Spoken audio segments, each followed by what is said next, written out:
Native Land Pod is a production of iHeartRadio in partnership with Reason Choice Media. Please join us up here on the stage, Native Land Pod.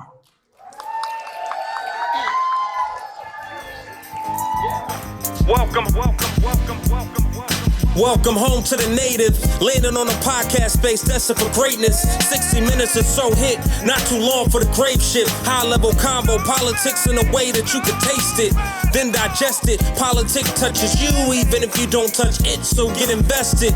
Cross the T's and dot the I's, Gillum back to get 'em, stand on business with Rye. You could have been anywhere, but you chose us. Native Land Podcast, the brand that you can trust. Yes.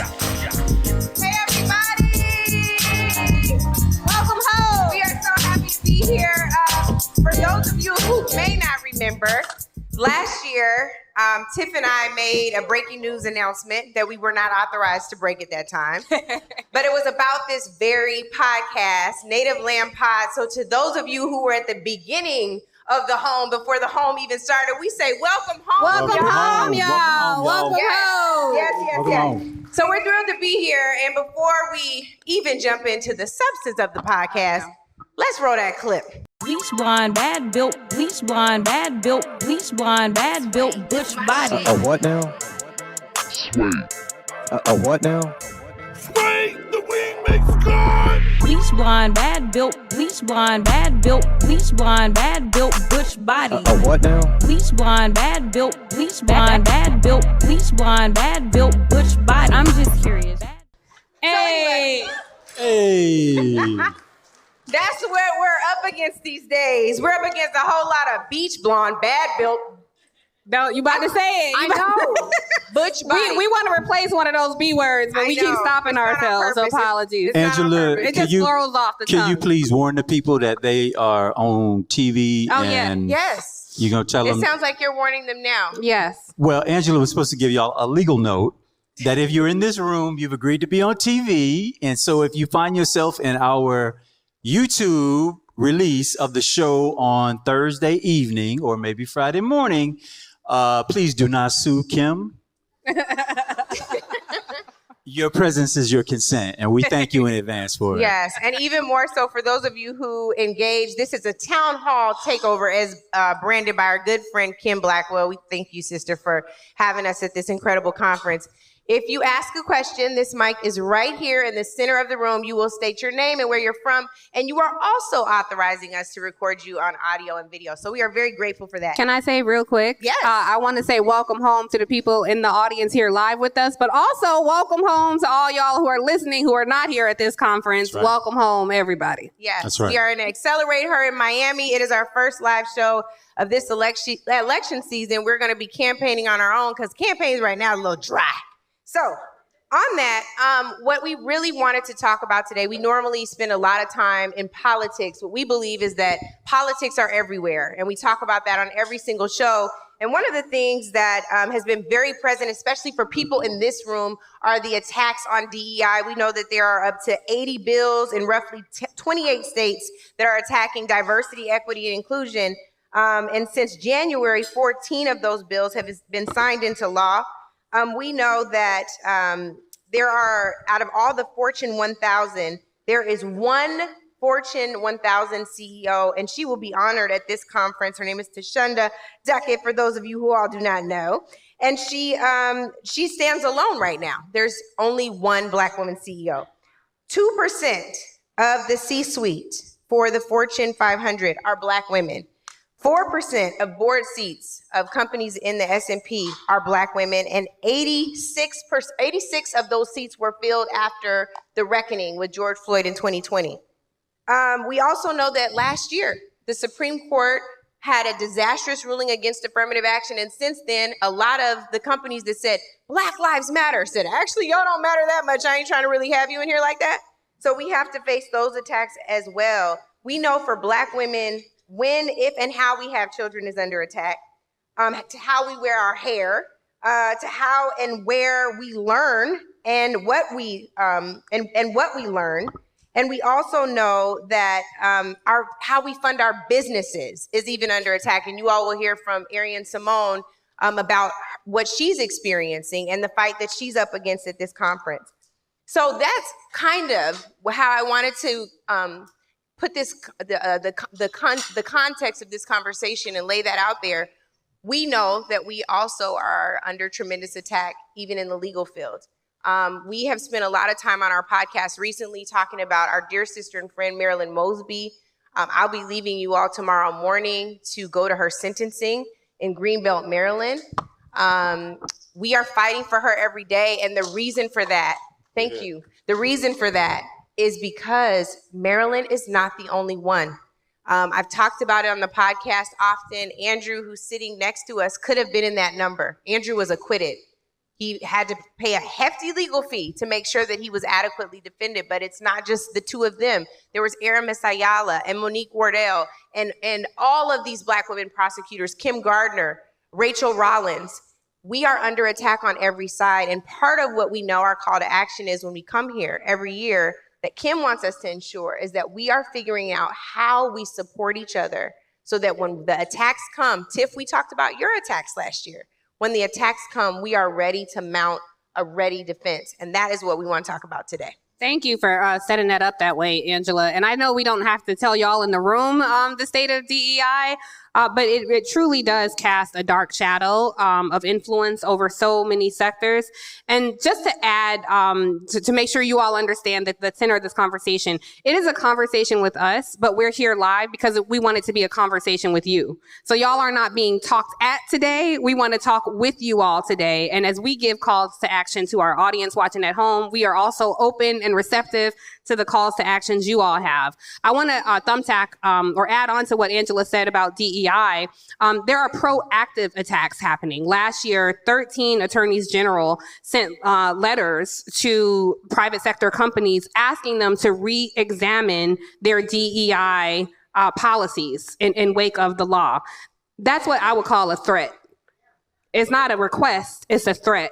And so there are people who are responding to this. So whatever happens in politics, it definitely impacts the private sector. And it should not be incumbent upon the private sector to play a political role in upholding our guaranteed rights. But increasingly so, that's what's happening. And I know a lot of the people in this room and those listening at home, you all hold the line for us. So I do want to say thank you to everybody in this room and everybody who's at home who has stood up for someone who was their subordinate, who has supported someone who was their superior, who has opened a door for someone who looked like them, who has hired themselves over and over and over, because that's what it takes. And it's a lot of fear-driven responses now, and we have to get ahead of that as well. So thank you all for being here and enjoying the conversation. There's a microphone right there. So as y'all have thoughts, comments, questions, please feel free to jump in and be a part of the conversation as well. Yeah, and I'll just add, and I just want to thank you all for creating this space. I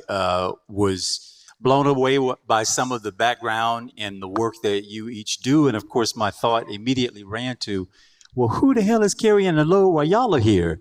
As I think about the roles that you play every single day in somebody's life, if it's not at the boardroom, it's ensuring payroll works out this month. If it's not that, it's client development. If it's not that, maybe it's home and taking care of all the things that require your attention because for some reason, nobody else knows how to do it. And so in that spirit, I just want to say thank you. Thank you for the service.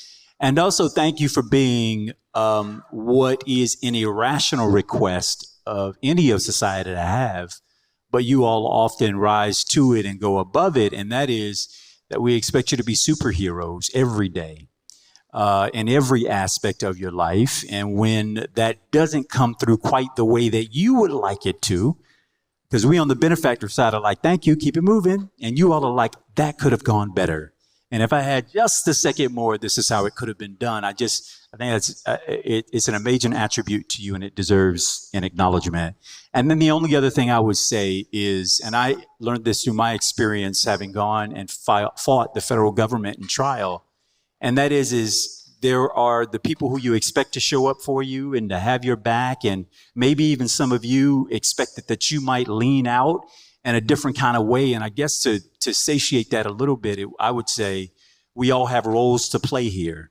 And the people I was mad at who didn't show up at the courtroom, I didn't consider for a moment what risk they may be putting themselves in, that might impact their ability to bring home a check next month, the month after, or the month after. And so seeing those people where they were, I think it helped me to get over very quickly the fact that it isn't always about us. Sometimes it's about them, and the way they show up is how they can show up for you, because that's the best they can do in that moment. I heard it preached one time, and I'll stop, that because we may be lions, we may be folks who are going to show up squad formation every time somebody finds themselves in the crosshairs. We are expecting the people who we ride with to do the same. And guess what? A lot of those people have been camouflaging as lions and lionesses, and they are hyenas. And you can't expect a hyena to perform like a lion because it just doesn't know how. And so in the way that they perform, they're just doing what they know how to do. And I think if we have grace in that way, and in our own way, keep the pressure on to show up every time that we can in the most persistent and helpful way we can, I think it goes a long way. We notice it, and the people who you stand in the gap for notice it. Absolutely. Can I ask you and Andrew a question? Because I take your point. You've said that a lot. Andrew counseled me when I was going through things. And, he said to me, you expect hyenas to be lions. To our lioness and our lion on stage, I'm just curious. And to the people in the audience, I kind of do expect us to be lions, because it is challenging when when 10% of us are lions protecting 90% of hyenas. It's exhausting. And I just think the more people, if we all speak out, we all hold the line, if we all do something, they can't cancel everybody. They can't fire everybody. They literally can't live without us. So I'm just curious, as you say, we should have grace. From you all's thoughts, like, where do you fall on that? Like, what is the expectation from the folks in this room, the folks who are listening, who do operate out of a righteous and understandable fear, but we're saying, no, you have to check your fear and lock arms with us?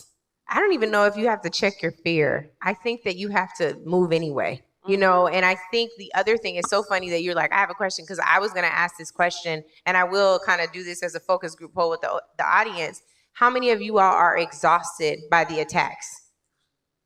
Like that, it doesn't give any real room. And so if you know that you're sitting next to your sister or your brother or your friend, and you're like, I know that I'm tired, and I know that you're tired, but maybe we're not tired in the same way.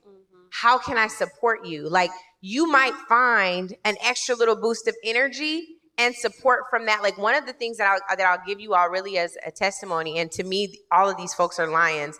I have a professional development program that I talked to y'all about last year too. These young people, y'all, have blown my mind. Joteka is nodding, because Win with Black Women, they're another source of constant strength, a source of lions, and that is a reflection of Jo. That's how she is. She doesn't expect anything else but excellence from us, even in our weakness. In the time, I'm about to cry talking about how I'm not doing this today. but thank you, Jo. I see you. I love you. And I'm thinking about these young women who were like, Marilyn Mosby could be us. Mm-hmm. They have shown up doing graphics better than any graphic I could have imagined. Kim is a testament about control. That's what we talk about all the time. Like showing up, like videos, a social campaign. They've been like, they ordered t-shirts with the QR codes on them. Like, they are ready for tomorrow. And there were things that I hadn't even considered in my exhaustion. Mm-hmm. And in my exhaustion, I leaned up against some young folks who were tired, but they were tired in a different way and got covered. Marilyn got covered in ways that we couldn't have even imagined. Yeah. So I think the lesson in that is, in your exhaustion, one, you don't have to do it all, because you can't, and I think the second thing would be, if you ask someone for help, it might be the best thing you could have ever done, because they probably can do it better than you. Yeah. Sure. Do you know what I mean? Like, you really might be blown away. So not only are we lions, they might be cubs. Yeah. But they're in development. Yeah. Everybody ain't a hyena. I want the hyena to stay the hell away from me, though, Andrew. Yeah. I want to say that. Let me be clear. When I say hyenas, I don't say it as a judgment against them. I say it from, some people are living their lives wherein they are accountable to somebody else for how they get paid, whether they can show up at the job site the next day. I just want to acknowledge that bold, bodacious, incredible ways in which we try to show up for each other. There's a sense of liberation and freedom that affords that. And everyone doesn't have the same thing, but we all have something. And I guess the request, the ask would be that we lean more into the something that we might be able to do. No, you can't stand on the corner for me because your boss drives that way every day. And if he sees you out there holding a pro sign for me, you may face some consternation. But could you write a check or at least ask for your seatmates at church to pass you a $25 check for this young man who you believe ought to get there? And you've got limitations on the ways that you can do that. Or could you be the CEO and instead of leading the protest, maybe through your procurement policies, you were changing rules and contract negotiations and bid agreements so that the people who then get access to the opportunity to compete, their lives are transformationally altered forever, and their children's children and their children's children's children will be the benefactors of it. So there are ways in which I think all of us have a role to play. We may not be marching today, but you might be in the boardroom changing some policies that then creates a whole new generation of Black millionaires. That's such a great point. Speaking of Black millionaires, we got some in this room and some that have questions. I'm going to call on Jewel. Jewel told me she had something she was going to say. So I'm going to call her up so she can come to the mic. And I'm going to call on Brittany, too. I don't know where Brittany is. And Jotega, I know we've talked about Jotega Edie on this podcast a few times, and she told me her question in the hallway. So, yes, I want Jotega to come. I wonder why none of them going up to the mic. Right. It's an empty mic. What's going on? I was like, I wonder if they just, deep thought, what Andrew said, preached so good, they were just arrested in the spirit. Yes, ma'am. Say your whole name and where you're from, because you are a legend. Oh, wow. Thank you. Hello, everyone. My name is Burks Solomon, and I am managing partner at Collab Capital, which is an early stage venture capital fund investing in Black-led innovation companies across the U.S. Yes, indeed. And to the points about lions and hyenas, I'm experiencing that in my day-to-day. What I'm want to talk about and get you all's opinion on is giving away early victories. I'm seeing that where people are afraid, they don't want to be the next target for some of these lawsuits. And so they are making changes. They're changing their policy. They're changing their website. They're changing their purpose. And we have made a stand that we're not going to do that. We are very intentional. We understand the need for Black entrepreneurs. And so we're not changing anything. But by other people giving away those early victories and making those changes, it does put us more of a spotlight on us and what we're doing. And so I guess it's an urge to people who do have control and power to not just say, okay, Edward Bloom and your posse, you got it. We'll make the adjustment. We don't need to make the adjustment because we're on the right side. So curious about, how you all see that and encouragement for those of us who want to stand as lions, but maybe in an even worse spot because folks are already kind of giving the victory away. I love that question. I'm going to, just because we just talked about this, I want Jotega to offer some answers on that question. And while she makes her way to the mic, we'll jump in. But Angela, I think that's a good place for you because I was just thinking about Angela, don't let her deflect. I'm going to tell y'all, Angela is the chief of staff to the Blacks. We always say that to her because she will jump out there and be in charge of something. And with this entire Marilyn Mosby situation, like she has coordinated, she has spearheaded all of this. And she has an ability in leadership when she asks, people will deliver. And even asking hyenas to be a lion. They might not even know they were a lion, but they become a lion when you empower them. So having worked on Capitol Hill and, had all this, I'm curious how you get people, when you call and ask, they say yes. Well, I love you, but I'm not about to answer that question. You see, she deflects. No, I'm not. I want to answer Jewel. I love Jewel's question. Jewel, I'm going to say something controversial and people might stage a walkout. So we just going to have to roll with this. You know what? White folks really got us beat on strategy. They really got us beat on strategy. Why do we have to tell them on our websites, on our social media, everything that we're doing, that we intend to do? I think that there are things that we can do that are strategic, where we still decide what businesses we're going to fund, what people we're going to hire, what kids are going to get the scholarship, how we're going to organize, and they don't need to know our business. For example, America First Legal that was stood up by Stephen Miller, they say on there that they are protecting our patriotic duty to whatever BS. I ain't gonna cuss because my daddy and them listen, they get mad. but like they get to say that and be the patriots.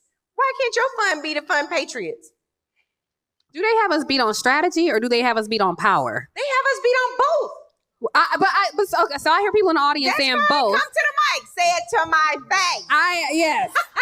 I hear the term. You got an amen corner. But they can also fund their strategies. Like we're brilliant. We're brilliant with less. That's what I'm saying. Like sometimes black folks, it's like, I'm trying to figure, I got some note in the mail that my mortgage company was switched. I got 2 kids in school and cousin JJ need money for the prom. And on top of that, I got to care about climate change and Trump and my local elections and the school board, you know? And I think even when we talk about Republicans having better messaging and strategy, it's like, no, you're just talking to a dumber crowd. We have more things on our hands and the people you're speaking to, I say, are less curious about things happening. If I can lead with the racism, I'm already sold. With white folks, that's how it goes. With us, I think we're just a little more curious about things. Yeah, I disagree. Okay, you disagree with me all the time, and then after that we'll go to you. And then it is. I think white people's power in this country, in this world, has had so much time to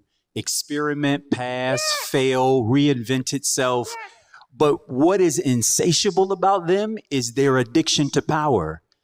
And your addiction to power will allow all kinds of creative, innovative, illegal ideas to percolate, and you get to try them things out without any consequence because you own it all. Yeah.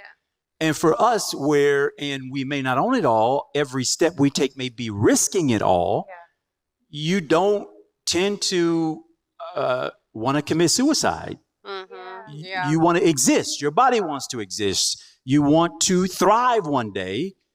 And all of that can be upended by us making just one false move. And when I say false move, it could be the right move. It could be the right move, but the person, the purveyor, the one who has the ability to giveth and taketh, has determined that it's the wrong move, and then that's it. And so I don't think we're less curious. I think we have less capacity for creativity because of the conditions in which we exist in. I was saying they were less curious, not us. We are curious. They are less curious. I don't know that they're less curious or that it matters. I think what they are is addicted to power, and that addiction allows them to create all the solutions, the second, third, fourth, tertiary option. If that don't work, they can do it because there's nobody coming up right behind them that they nearby fear losing their power to. Even the rise of the majority of black and brown people doesn't scare them by itself because the world has always been run by a smaller group of the bourgeoisie, the haves, and it's only about 10% of them. The rest of us just on the board. The rest of us are just pieces on the board that can be moved. Okay, speaking of moving, I'm moving. Where'd Joe take it go? She's like, I'm sitting down. I ain't got time for this. We're going to go to Joe, but I just want to remind y'all, Jules' question was not about white people's power, it's about how to use ours. Go ahead, Joe. Well, good evening. I'm Joe Edie, strategist, investor, and founder of #WinWithBlackWomen. Yes. I wanted to, and I totally agree with Joel in terms of we have to be careful about preempting the attacks. I do also want to talk about this notion of power and these attacks that we are facing, particularly as Black women.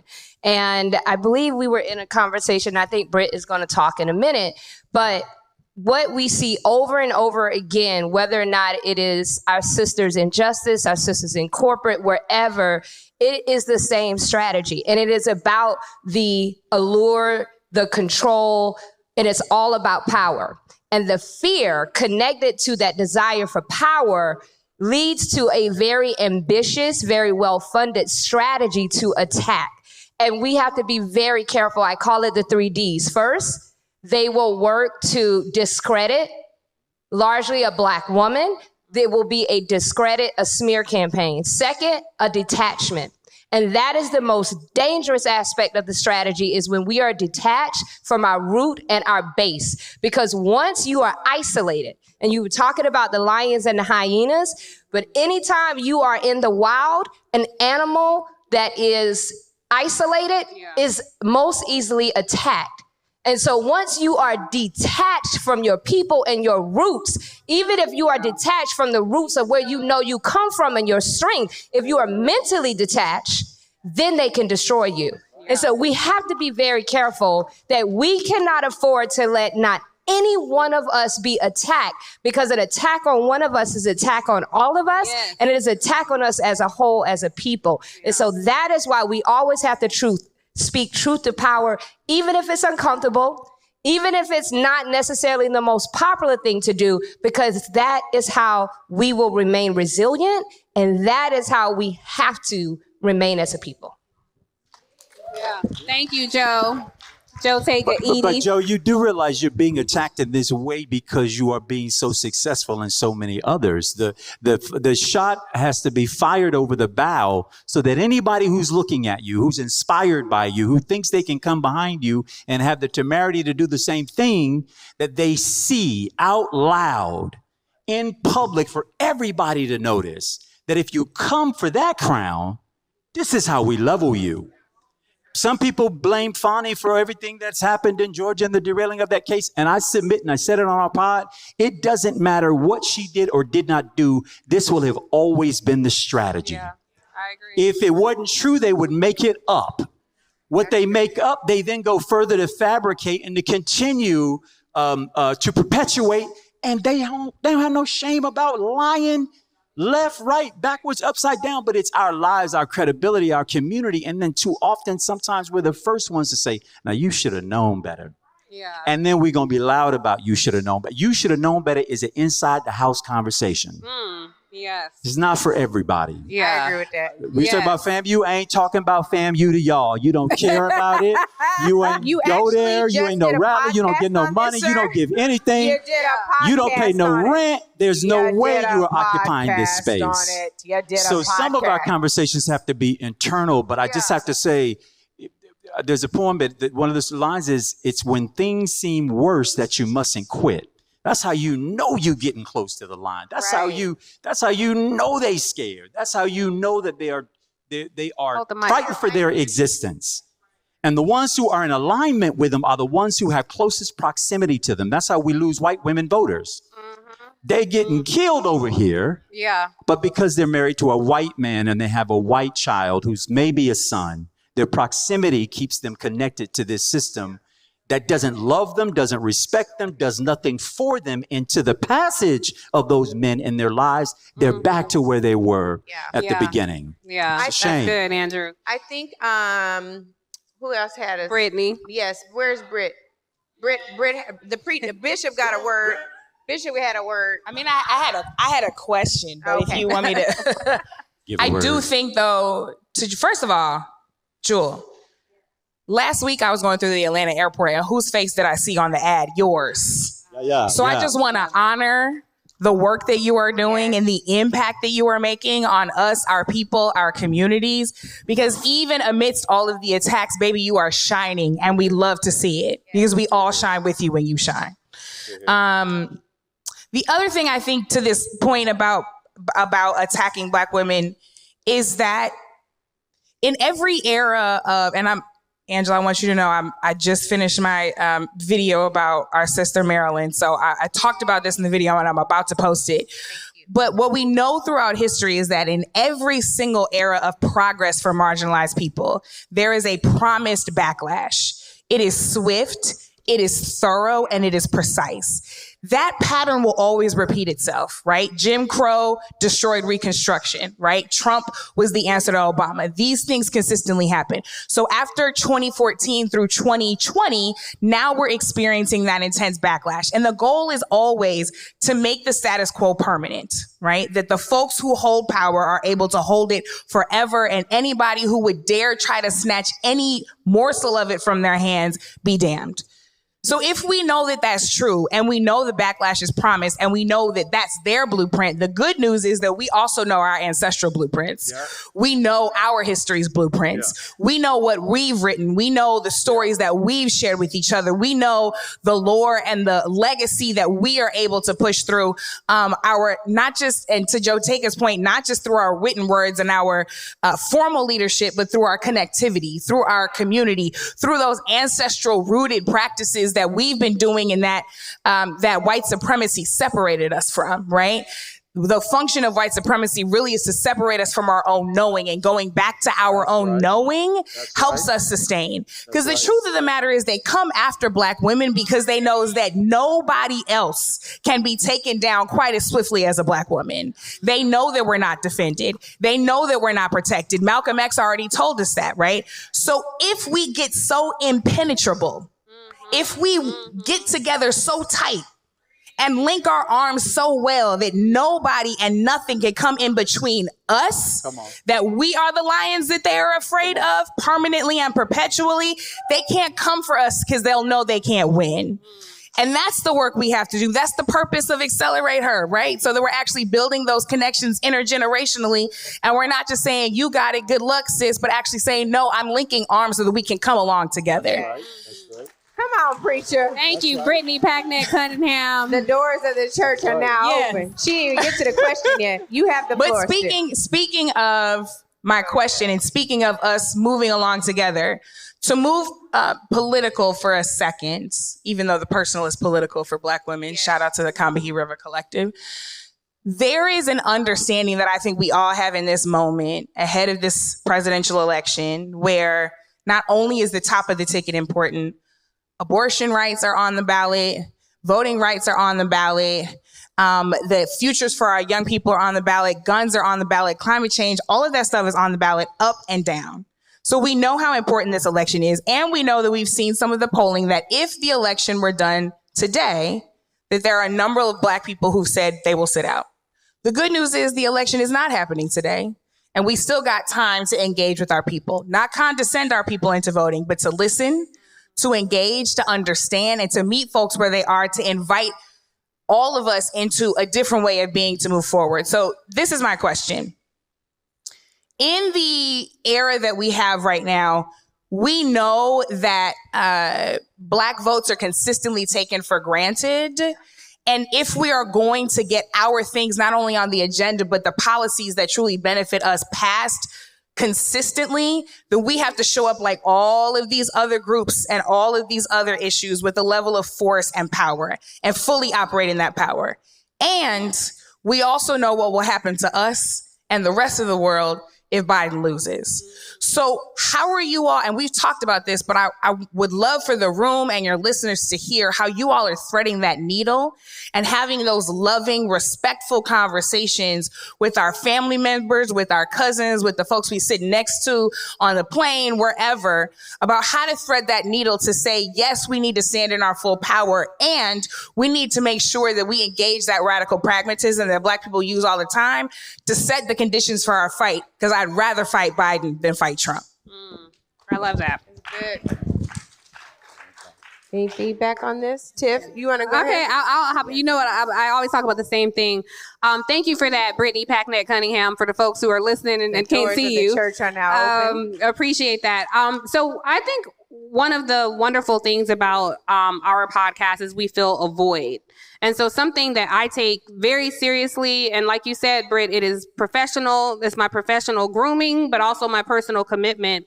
And that is disrupting the narrative that the white-run mainstream media puts out there. And so something we've talked about was this narrative that, you know, all the Black folks, particularly Black men, are running to vote for Trump. Yes, there are people out there who are considering voting for him. But I looked at this in the media and I thought, I would no sooner lay the failure of this democracy at the feet of Black men, and you ain't said lick about the white conservative folks across every socioeconomic demographic, and you want to keep promoting this narrative and pushing that out there and pushing that out there. And the disrespect it is when Black men, 98% of whom vote Democrat. And of course, Black women do overwhelmingly so. They also will pluck people who don't have a background in politics, are not well-versed, not well-formed, but you put this person on to be the voice of what you want to talk about in serious issues for us, and they only do that in the Black community. Tell me when the last time was that you heard Joe Rogan on CNN talking about policy. Tell me when they asked Amy Schumer's opinion on what's happening in the Middle East. But you have no problem putting a comedian on, an actor on, a rapper on to talk about serious issues. I think we have to demand more respect for ourselves and support independent media. And for those who still work in media, who are in decision-making positions in media, let our voices be heard. It should not have to be, it's okay for us to speak a truth only after white folks say it. Only after white folks make it acceptable to drop a cultural reference or hip hop music on, and then the rest of the Black folks can do it, and now it's okay. That erodes our trust in media. And when we saw that happen in the 2016 election, there was an overwhelming amount of people who started getting their news from social media. And we later found out this was the Internet Russia agency pumping false narratives, because they spent 2 seconds here and said, oh, I know the way to mess up the election. They treat Black folks real messed up over there. So let's make that our narrative. So that's my personal commitment. Every time we talk about something, I'm constantly giving pushback on what the media says. So thank you for that question.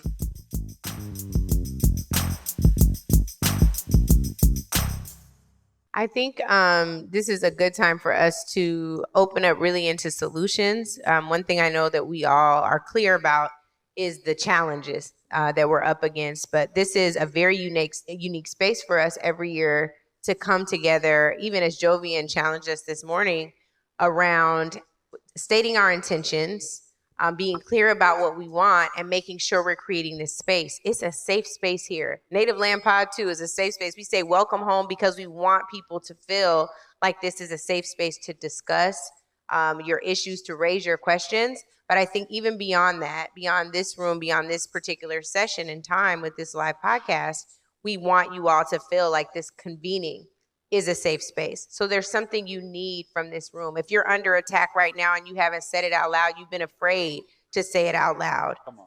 You know, if you are like, I don't want to be under attack. How can I prevent? That's what Jewel is saying, really. I don't want that attack because my mission in life is not to be fighting them. It is to be providing a pathway for us. What is the safest way that we can ensure that? Those are the kinds of things now with the time we have remaining that I want to make sure you all are sharing with us. I'm calling on them for help because, as I said, I've learned a remarkable lesson in this season of life. I think I know a lot of the answers. I've learned I don't have them all, and I'm good with that. You know, I see your hand. I would love for you to make your way to this microphone because that is what we have, so you'll be on camera. A reminder that you stepping up here means you're on camera and you have consented. Is that Jessica? Yes, sure. Yes, come Miss Jessica. Say your name and where you're from for the people Hi. who can't see you on the podcast listening. Hey everyone, my name is Jessica Nabongo, and I love that you brought up the idea of solutions, and that's just what I want to speak to. Because for me in this era, in the last, basically since 2024, for me, I've been talking to friends about the Blacklash, and specifically financially, because for a lot of us who are creators, you know, work as gig workers, essentially we're gig workers looking for speaking engagements and brand deals and whatnot. It hasn't dried up completely, hopefully. Like luckily for me, it's not completely dry, but we've definitely seen it scale back. And so one thing we need to discuss, I feel like more of, and I'm going to work with Kim for next year for this, and I love the announcement of the venture fund, is I think we have to discuss finances more, but integrated, right? So we know like there's Tiffany, the budgetnista, who's amazing. We know about the podcasts that exist, but I think we need more integration. I think that Black people generally don't like to talk about money. They definitely don't want to talk about debt. They don't want to talk about all of these things, but I think because it ain't enough of it. You said what? It ain't enough of it. So right, exactly. But he said it's not enough of it. But it's like, how do we take what we have and grow it without having to wait for more income, right? So I'm someone, I've been investing in the stock market for a long time, and I have like a variety of investments, whether it's art, it's stock, it's real estate, whatever it is. I think we have to have more open conversation about that in a very practical manner, but also integrate it into social justice conversation, because the only way we're going to survive is if we can take care of ourselves. And in order to take care of ourselves, we have to be able to have the money we have, no matter how little or how much, we have to be able to take that money and grow it. Like, I love the brands that are here, and there's so many things that we can purchase, and I'm here to buy all of the things. But I also want to know, if I see you with a Chanel bag, I know you better have investments 10 times that. And if you don't, that's a conversation that we need to be having. You hurt some feelings. No shade, no listening at home, I'm sure. No, it's No not shade, shade. This is this. but- It is on the podcast again. As a reminder, it is being recorded, but it is a family conversation. I love this so much, Jessica, in part because you were like, I have investments, and you listed the variety of investments. For so many people who are serving as influencers and even are on shows, that is not the case. I'm going to tell you, I hope I don't get in trouble with our girl thread, but we have some of the folks in here who are on it. We had to have a conversation about tax lawyers. I was just I was having lunch and talking to people about tax strategy. Yeah. We had to have a conversation about tax lawyers because of tax liens and tax debt, and not knowing that once you left your job, now you're responsible for paying quarterly taxes. It feels really basic to people who grow up in business. It was not basic for some of us. Not or me. For some of us, I'm gonna put my daddy business out there. Some of us who had dads who did businesses and still just collected the tax debt. You understand? Sorry, daddy. But like, this is the thing. We have to have these conversations. I'm gonna come find you because I'm gonna come learn. Oh yeah. 44 and don't know enough about this. Still out here reckless. Okay. Yeah. So thank you. It's important. I'm 24 and don't know enough about it. So thank you. I love it, Tiff. It's so fun being your mentor. Thank you, my sister. I'll just say this isn't a solution. This is a problem. But a lot of us, Jessica talk about public speaking, and a lot of us, our income is clunky. You know, so you may get a big load of money from January to March. And I know for me, I'm, hood rich sometimes. And it's not that I'm balling. I don't own a Chanel bag, I'll tell you. But I'm not giving the government my money because I'm going to hold on to this money because I used to wait to the last minute to pay bills because I never knew when the ground was going to drop from under me and I needed that money to eat. 20 years later, I still have that mentality, that PTSD. Growing up poor and Black in this country is traumatic. You carry it with you for a long time. And so now if I get a big pot, if I get 6 figures of income, I'm not giving that half to the government. I'm waiting until I get the next big income to put half of that money away because I'm nervous about when I'm going to get another check. So that's my reality. I think that's a lot of the reality for a lot of people out there. So of all the people who are in this room from financial institutions, please come find me or I will come find you. That fear, and I like it makes sense for all of us, but it's not just individual. It's because the system is acting to protect itself. The reason why they don't worry the same way we worry is because they know about all of those safety nets that exist for them. And those same safety nets don't exist for us the same way. Right. Yeah. You misuse some funds from that recovery. Yeah. I saw Black folks being led through the federal courthouse in my area like, there was I ain't going to, that'd be I was going to say like it was a fish fry, but it was and what I was going to say about that was horribly stereotypical, but I love fish and I'll throw a fish fry anyway. Yeah. But the point is that they were marching us through there like it was the Marching 100 at Florida A&M University. Yeah. Right? Yeah. On these little puny nothing. Yeah. But they get the education. They fall into the loop. They fall into the hole first, and then they create a salve so that they never have to fall into it again. Yeah. But for us, there's no salve. Yeah. We were a distraction in the first place. Yeah. I see Luvvie walk up, and since we're since we're in our time where we're getting some solutions, we're gonna get one. I know she got a good one. This sister, if you don't know, is a New York Times best-selling author 4 times. Yeah. 4 times. And Luvvie is going to be my one sister friend today who's going to say her name and where she's from. Because the rest of y'all ain't following no directions. What's up with that? Y'all like, you know who I am. Look me up. Google me, big. Go ahead. So I'm Luvvie Ajayi Jones, and I'm a author, speaker, and book advisor. I am from Chicago by way of Nigeria. And one of the things that I think is the solution to a lot of our problems as a community is vulnerability. Yes. Whether it is our community building, whether it's in finance, whether it's in books, it's about our inability to be siloed, one, allow ourselves to be siloed, because I think officially it becomes a choice that we choose over and over again, right? We know the ways of systems. We know the games that are being played. We see the playbook, and yet we're saying, how am I surprised that this game is being played? So I think one of the things that we need is to just start telling the truth, even when it scares us. And I mean the truth of, I feel lost, I'm drowning, I'm overwhelmed, I am broke, my company is crumbling. Mine did last year, shout out. And what saved me was vulnerability to my TPG sisters, to my mentors. And I was like, listen, I am drowning. I'm about to be bankrupt in 3 months. I'm firing my whole team. And as it's happening, them holding me is what saved my life. Them giving me advice. But it started with me saying, I need help. Now, what's happened is it's been beaten out of us. It's been traumatized out of us. We've been told not to trust each other. And then we walk around walking alone when none of this was ever supposed to be alone. Come on. And I've had the privilege of having access to some rooms where I'm like, let me really figure out what's happening here so I can tell my people what's going on. So one day last year, I ended up in a room where it was an invite-only room for best-selling authors. To be in the room, you had to either have been a New York Times bestseller or have sold 250,000 copies of your books. In that room, there were only 2 Black women, and the other Black woman there was there because I made sure she was there. Wow. And I'm sitting in this room, and we spent 9 hours exchanging all the tips on how we all became bestsellers. And what I realized is all of them were bestsellers because whenever one of them was coming out with the book, they would all take a weekend and sit with this person and say, so what are we doing for your book? And then we wonder why we are not winning. There's an intentional, I need your help. Please show up for me. What do you have?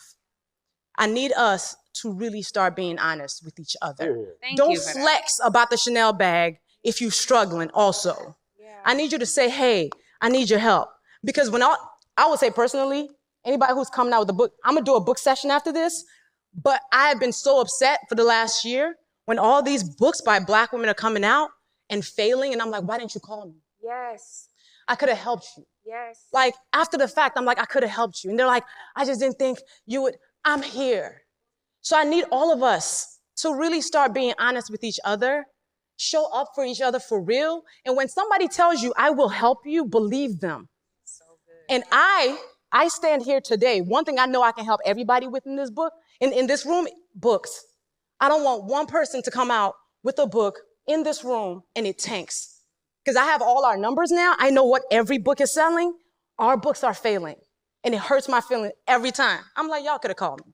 So, number one solution, let's just start being honest and vulnerable with each other and know we are all here to be helpmates. And that's how we shift culture, and that's how we shift everything. Luvvie, Thank you, Luvvie. I love that. Thank you for your vulnerability. Can y'all do me one favor? Because I think it's so important. Again, Jovi, I'm stealing all your material today. But can you just look at your neighbor and say, I need help? I need a lot of help. That's all I need y'all to say because we still recording this podcast.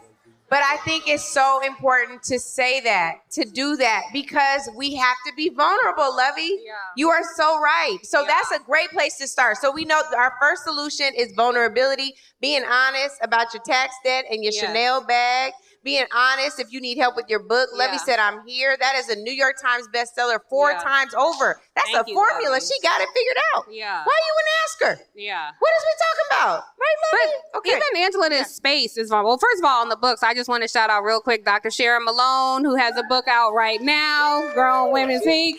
Dr. Malone, wave in the air so they know. Yeah, so she has a book out now. So talk to Luvvie if you haven't already, Sharon. Okay, good. So I just wanted to say really quickly thank you to Kim Blackwell, because this conference is a setting of vulnerability. And last year, Angela and I were on the stage with Dr. Joy, who moderated a conversation with us. To the mic. I know you gotta have we want to something. hear you say something. Come bless us, Dr. Joy. Say. It's okay. Well, while you come up with something, I want to say on that stage, I mean, it was really just like a conversation. And I'll shout out Angela again. She'll deflect again. I'm going to shout her out again. Angela is the kind of sister who you don't have to say, I need help. She sees you and says, I know you need help and I'm showing up. And there's something about that, because if you say, well, what do you need? That's a burden to me, because now I'm trying to think of it. Sometimes it's helpful to say, here's what I think you need and I'm going to do it. You know, I'm going to Uber Eats you dinner tonight, or I'm going to, you know, I'll keep your kids, or I'll come over and cook you dinner, whatever that is. So last year I talked about, you know, I have a lot of business in New York. I work in New York. I live in DC. I have to be there half the time. And right when I walked off the stage, Susan Chapman, wave your hand, Susan Chapman, she came up to me and said, I have an apartment in Brooklyn. It's yours whenever you need it. And I have not moved out since. I've been there for a year. No, I'm kidding. But it's a beautiful place. It's beautiful. Y'all the ventilation. With the air, I took Susan up on that. I stayed at her beautiful place, but that is the kind of thing where she didn't wait for me to ask. She just showed up and said, "Okay, I heard you say this. I have this," and we have to be that for each other in ways. Like Angela, I will say, does it the most, but in ways that it stretches us and bends us. Now, my moment of vulnerability is when I have extended myself.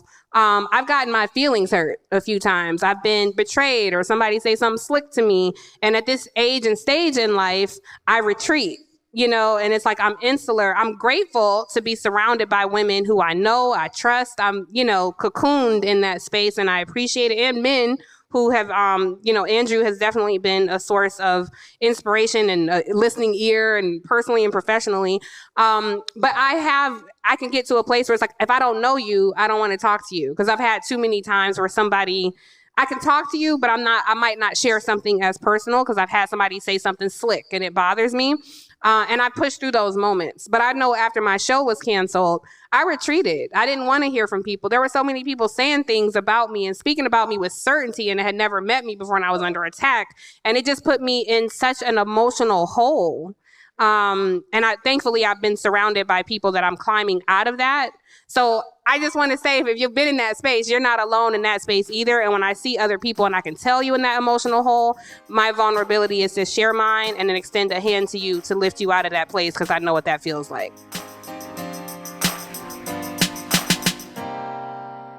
We see you, Bevy. Thanks, Tiff. We see you, Bevy. Bevy Smith. Hi, I'm Bevy Smith. I'm from Harlem, USA. Yes, you are. Well, you told me to say where I was from.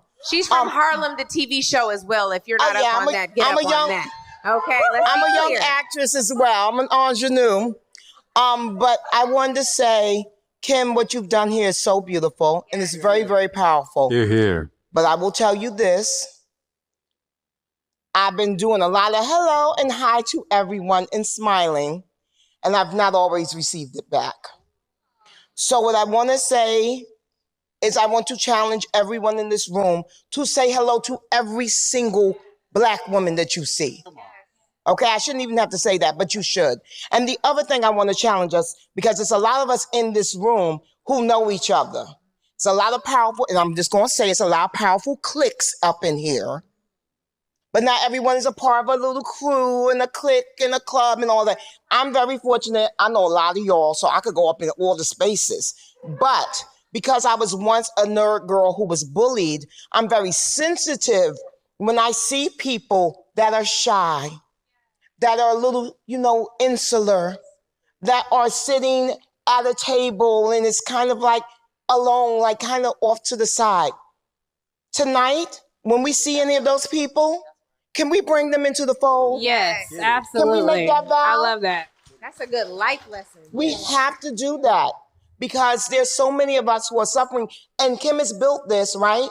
But if we let those little people just sit on the sidelines by themselves, they won't come back next year. Yeah.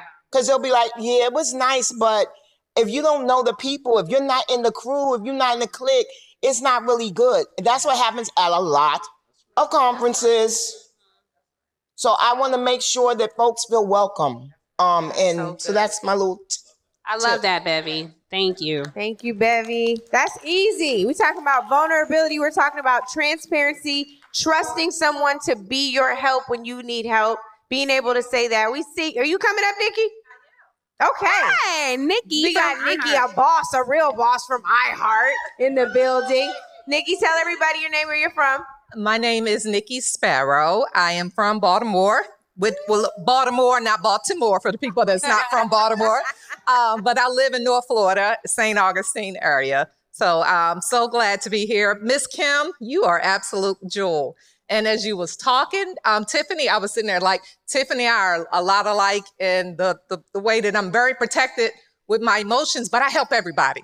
Yes. Naturally, I just want to make sure everybody happy and everything else. Oh my goodness, what is this? As I said it. But last year, I came here kind of like not knowing anybody. I was going to be in the corner. Melissa and I have become like this. First of all, the MC. Yes, thank you. The CMO of the Atlanta Hawks. And then also, yes, look, she had to take a quick call, but she'll be back. But even from there, just the call, look at you. Just need Nikki's getting choked up. Look, Nikki's the other Melissa, who I have since connected to, and whenever I'm in Atlanta, making sure that I connect with her. And then Kim, no, I'm like, Kim, if it's anything here, this is going on, this is who, and everything else. So I wanted to tell, and I said this to Kim, I have never experienced sisterhood like this. I have been traditionally the only one that looked like me in the room.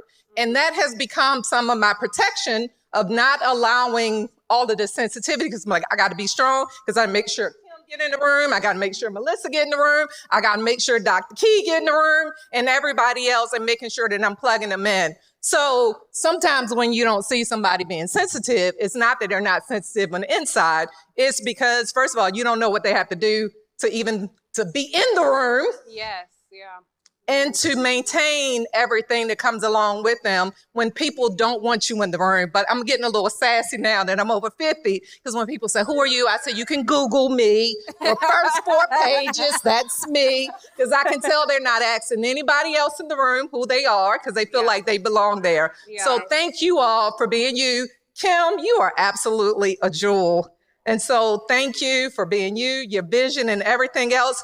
Thank you to all of my iHeart family out here, Dr. Joy, Debbie, and my native pod. And I wouldn't be me if it wasn't like whatever. And any of y'all business people that want to sponsor the native pod, let us know. Thank you. Thank you. Because as y'all were talking about, right, as you were talking about earlier, we had these conversations, like in order for them to be supported and you want to hear them talk authentically and be honest, it absolutely take the sponsorships, because you have so many companies say, we want that, but then we don't want that, because then they don't want to be associated with that. Yes. And the part of it is not, we don't want this, we need this. In order for us to have this, it does take sponsorships. So if you're interested, I'll be right over there, or you can talk to one of them and we can make sure Nikki Sparrow, that salesperson, and we'll make sure that you're well taken care of along with the other podcasters. Thank you, Nikki. Thank you. We love you.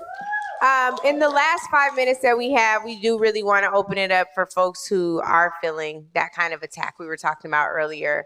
It's not that you would be a case study, but it gives us something to work toward even as we leave this. When we leave Native Land Pod, our safe space, it doesn't mean that we have to walk out of safety. It doesn't mean that even after we walk out of these ballroom doors that you're on your own. What we hope that we model from here, and out of the good teaching of Jovian and Britt, we had 2 preachers with us today, that we stay in that intention and that we model that intention throughout this conference and throughout our lives. So if you are feeling attacked or a different type of pressure, we invite you to come forward. We will talk to you, and we'll also make sure that our sisters and our dear brothers, the brothers that are around here too, will also surround you. Can I offer one? Of course you can. Little brother on the stage. I was thinking as the women were talking, and so many powerful testimonies about what keeps me from sharing a vulnerability. And part of it is too many experiences where you've heard from other people who weren't part of the assist to you, all about the assist and then some, because somebody then ran and told that, which certainly causes me to shut down. That I don't want to make myself available in my crisis to ask for help. Then you offer it and you do it, and then the world knows about what went down when it was never their business. And so I think part of it has to be a level of trust.